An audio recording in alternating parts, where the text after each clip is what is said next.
Good morning, everyone. Thanks to Dr. Methu for this invite. So this is one of the most challenging things that we see in people who are waitlisted for liver transplant. Almost forever we are trying to combat infections in this cohort of patients. And actually what you have heard in the earlier talks, whether it's dyselectrolytemia, renal dysfunction, altered cognition, actually the roots of that might all be in a patient who's having a smoldering infection. The important thing, and I could just sum up this talk in a few sentences, that when a patient who's waitlisted for transplant has an infection, there are a few problems. There are some things that we read from literature and there are some practical problems. The literature tells you that once somebody has an infection, they will have a worsening of cholestasis, worsening of renal function, cognition, acid-base status, hemodynamics. They will be pushed to organ failure, and that would probably tell you that these patients need to be transplanted sooner than later. But of course, you have to contend with the fact that they might still be harboring an active infection. The more practical points are as to how you manage them. So diagnosis of these infections for a cohort of patients who are already on a number of prophylactic drugs. Then they also have associated dysfunctions, and you heard about that from the previous speakers. How do you culture these patients when they have already received antimicrobials, and some of them might be on ongoing antimicrobial therapy? And most importantly, how do you have a venous access, something that we never ever discuss about. So you've heard about domiciliary albumin, 40 grams per week. So all of those who see these patients at ground zero, we know how difficult it is. This is one of the most compelling commentaries on the global burden of bacterial infections, only bacterial infections, which was published a few years ago in the Gastroenterology Journal. So the sum and substance of this particular study from Sylvester Piano from Italy is that you have patients with cirrhosis who, if they catch infection, in that part of the world it's still mostly community acquired. Mind you, in our country almost 60% is either healthcare associated or hospital acquired. Then the sites of infection are things that are all very well known to us. So it could be a spontaneous bacterial peritonitis, urosepsis, respiratory tract infections, spontaneous bacteremia, skin soft tissue infections, extremely common but often overlooked, and a host of other things like cholangitis, or somebody has got a endotipsitis, you name it, any part of the body can get infected. And when these patients get infected, there is a worsening of their liver scores, and oftentimes they will be pushed into organ failure. The biggest problem and the main reason for this particular article was the burden of the multidrug resistant bugs. And this is something that we all are faced with on a day-to-day basis. So just the top sentence of this slide. If somebody has been exposed to antimicrobials, that itself predisposes you to a multi-drug resistant bug.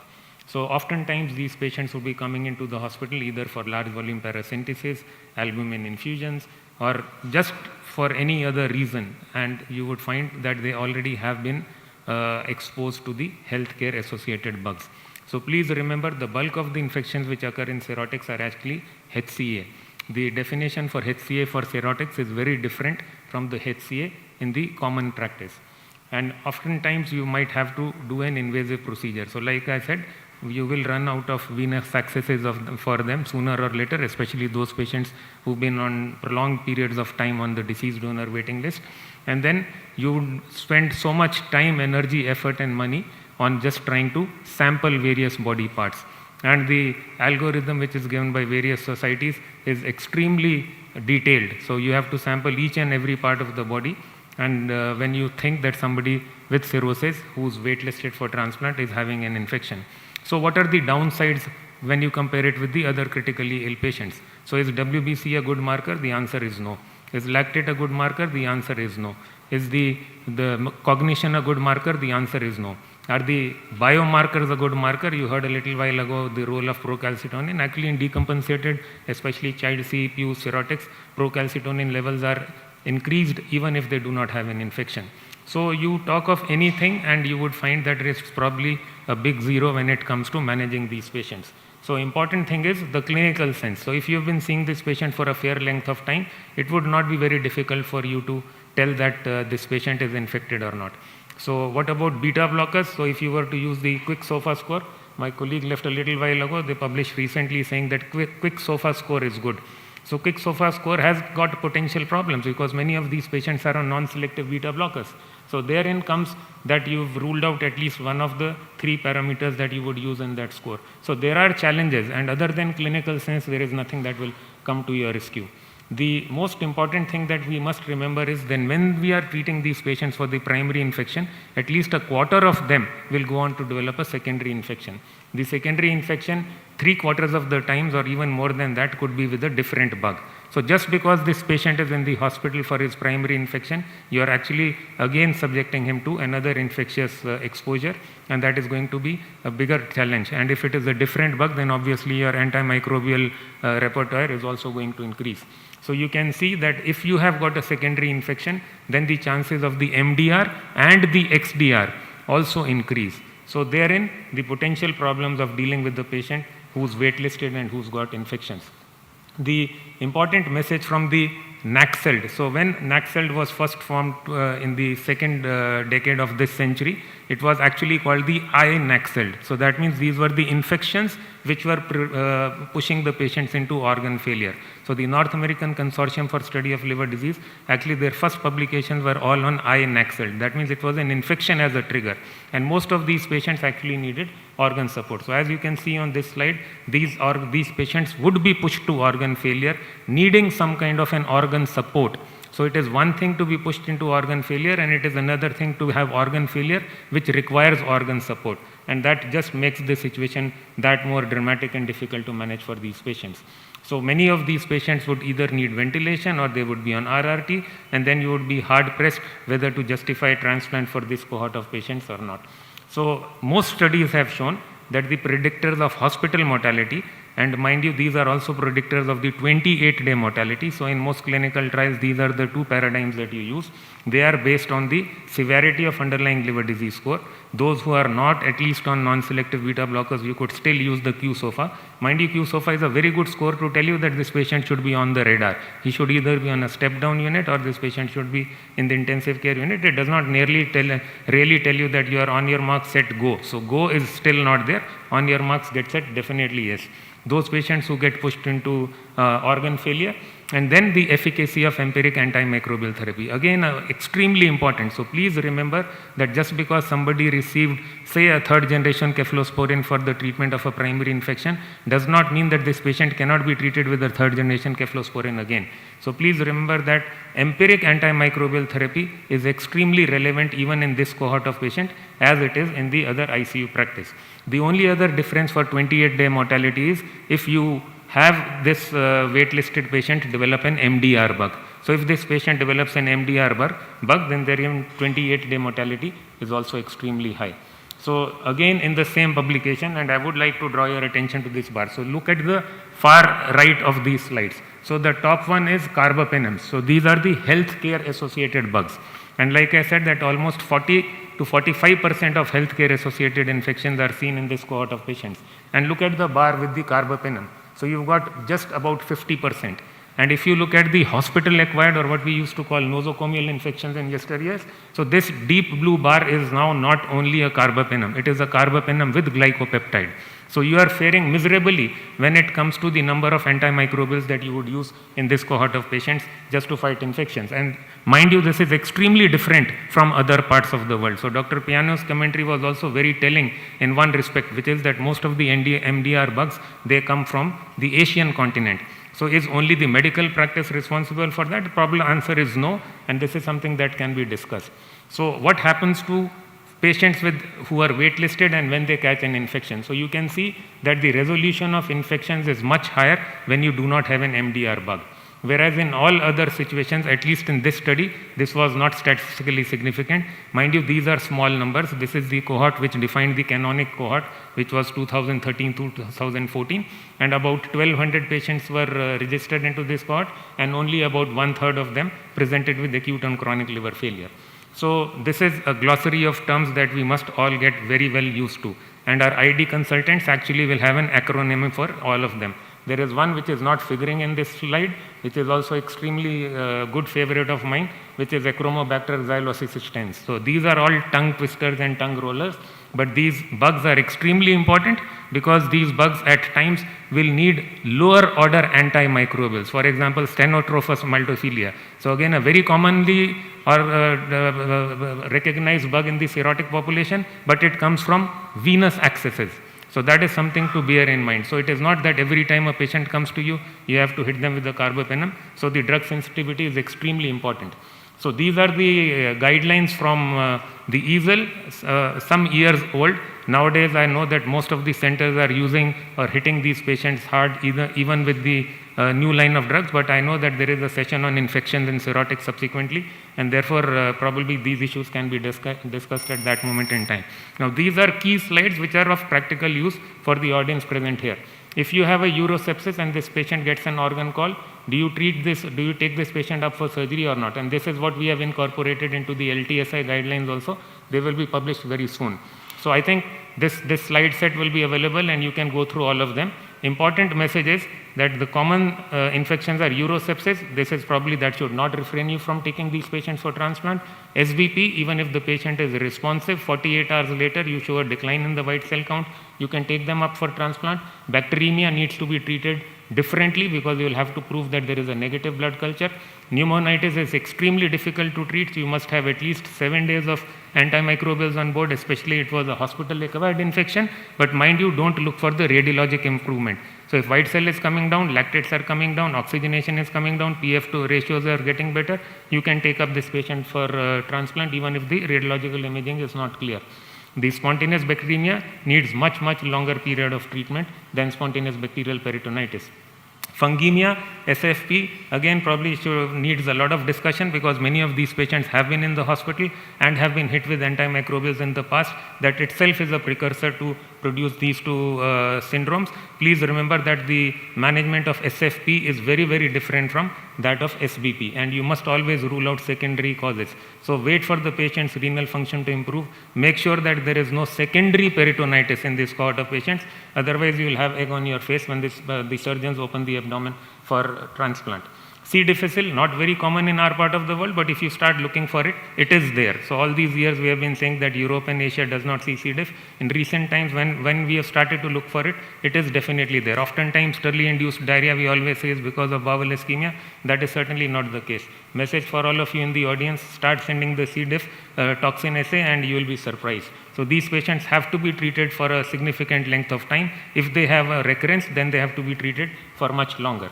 So what happens to the patients who are waitlisted, say on the deceased donor side? So this is the experience from University of Padua. Again, similar to what I have been alluding to in the previous 7 to 10 minutes, that these patients would often have a second infection and they might even need a readmission. So mind you, these are patients on the deceased donor liver transplant list. So what you must understand is that if you have got bacterial infections present, the probability of death at least in the first 6 months and probability of not getting a transplant in the first 6 months is pretty high. So that is something to remember. And if your bacterial infection has resolved, then your chance of getting a liver transplant touches again your control value. So what to expect post-transplant, because that is something which is extremely relevant to this audience. So if you have had a bacterial infection pre-transplant, new infections post-liver transplant, fungal infections and septic shock are extremely common, statistically far more common than patients who have not had an infection. However, this is important. The survival at 1 year and survival at 5 years is not different. So the message is, if you have been able to treat the infection satisfactorily, and based on the guidelines that I just mentioned earlier, then these patients will have an outcome measure which is no different from the control group. This was the recent publication. Again, something that you can go to. This is available on the net. This is a multi-center Spanish study where again the focus of attention was the MDR bugs. So selectively the MDR bugs and how do these patients do after transplant. So please remember, use of organ support. So it is not just organ failure, use of organ support. And whatever antimicrobials you've used in the past, that is going to decide whether these patients are going to get better or not. But again, when you have overall risk of infection in these patients, the lower respiratory tract infections are the commonest. And when you have got the MDRO bugs, then urosepsis. So mind you, in our country, we often treat urosepsis very shabbily, but that might not be the true case. So try to get rid of the catheters very quickly. So there is an ever-going fight between the physicians and the ICU colleagues and surgeons whether to remove the Foleys or not. So all depends on who's the dominant force. So try to get rid of the foreign bodies ASAP. The bugs are again gram-negative mainly, but because there is an intervention that has happened, so you see the gram-positives too, including Enterococcus faecium. But the mortality rate remains high if you have got an MDR infection. If you had an infection with a susceptible bug or no bug, then the mortality remains pretty much the same. So this is a huge topic, and you can have a day-long seminar on this. And the things that I have not discussed are again things which are of extreme relevance to all of us in this audience. So all of us have read papers on patients with cirrhosis and waitlisted being colonized. Does it have any relevance?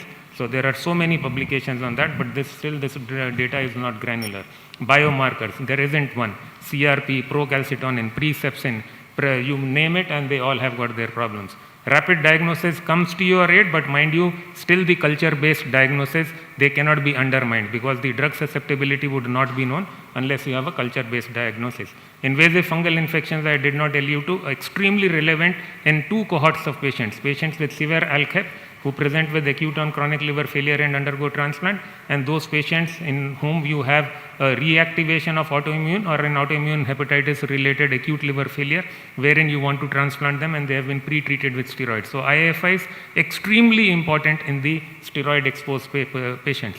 Tuberculosis, I think there's going to be a talk on that. Viruses, there is information that now, just like the bacterial sepsis, there is also an entity called viral sepsis in patients who have end-stage liver disease and who are waitlisted, protozoans in some other parts of the world, and intangibles. So intangibles is for all my surgical colleagues. So skin-to-skin time, anesthesia colleagues, what are you using? Fluids or pressors, what are you treating your patients with? We still haven't gotten or wrapped our heads around whether we should be giving steroids to patients who undergo transplants or not. And of course, immunosuppression. So please continue to do what you are most experienced with and do not try any flamboyance when you manage these patients. If the patient goes on organ support post-transplant, that is the time when you have to switch gears. Low immunosuppression almost never kills. So again, there is always a debate, a raging debate in the post-operative period that the enzymes are going high and the physicians did not start the patient on immunosuppression. I can tell you 10 out of 10 times whosoever is telling you that is wrong. Thank you so much for your attention, and I'll be very happy to take any questions. Any questions from audience?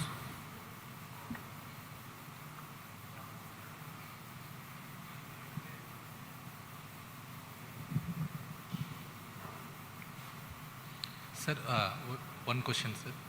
The patients who has difficulty to SBP, so after 5 days with treatment with sensitive antibiotics, after 5 days we tapped again, but still there is no resolution of ascites. So what we do we change antibiotics or to add any GM-CSF role in these settings?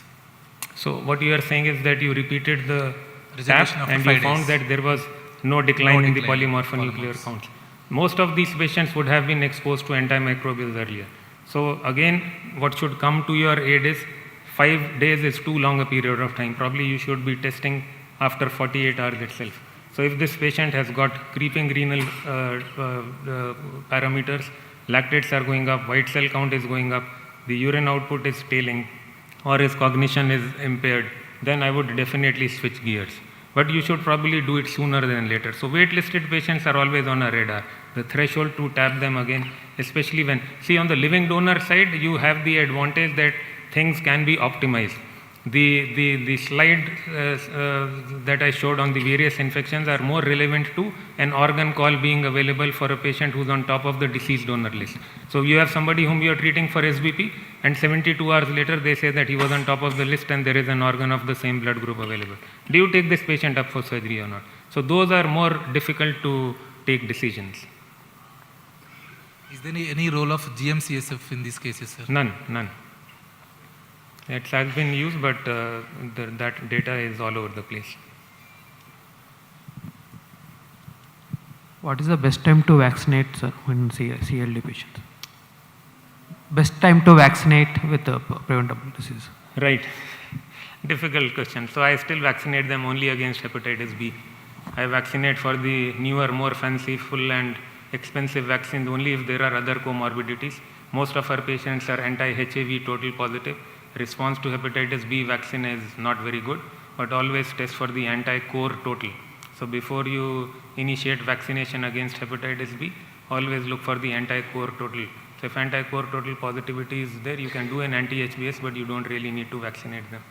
So if you have a patient who's stable, you could just give them one shot if the anti-HBS was not detectable and look for an anamnestic response. As regards the influenza, pneumococcal, shingles, so on and so forth, I don't do that in my practice, unless somebody has got other comorbidities, either from the cardiovascular side or the respiratory side. Any questions? Thank you. Good morning, sir. Nice talk. One doubt, sir.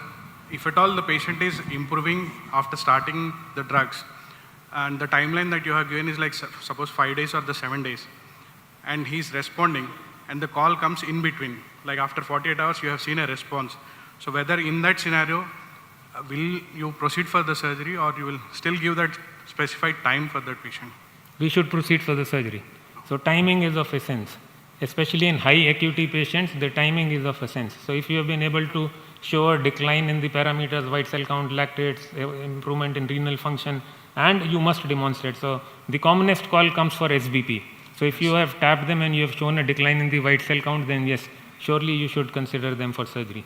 Sir, will you look any specific parameter, or as such the clinical improvement whole you will take into consideration? Nothing to beat the clinical improvement. So demonstrate objectively that the white cell count has come down, and if there is clinical improvement, we go with it. If the white cell count has come down, but you are seeing the other parameters, that this patient is now on inotropes or the blood gases are all over the place, hold back. Oh, thank you, sir.